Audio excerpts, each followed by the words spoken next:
behavioral science, mindfulness, consumption patterns, branding, luxury, consumer psychology, architecture of choice, preferences, meditation session, decision making.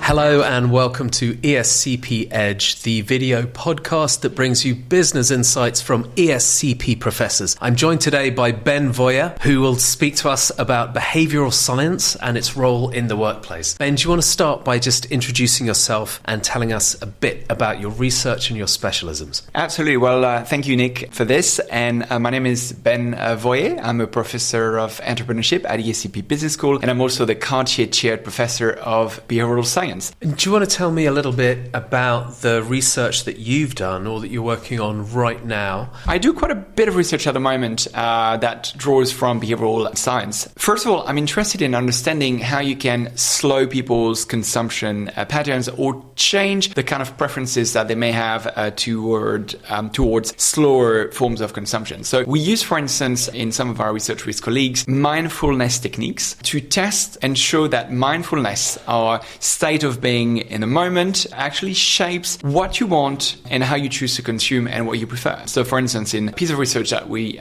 did, we had people do a little meditation session, and then we showed them different products, different brands. Some of them had very visible logos, something we call in consumer psychology loud branding, and others had much more what we call quiet logos, quiet branding. We're doing that in the context of luxury, and what we noticed is that when people were not in that mindful state, they were much more likely to want the kind of loud, visible branding. When people were in a much more mindful state, they were much more into the quiet branding. And that echoes a lot of research done by other colleagues on the power of mindfulness in the way it helps us to slow down and focus not on automatic accumulation, because that's kind of something that we're used to, but actually being much more in the moment, and that has an effect on how we consume. So is this a skeleton key that helps us to understand the consumer and therefore kind of play on the different ways they make their decisions in order to market our products successfully to them? Yeah. There is something I often say, which is consumers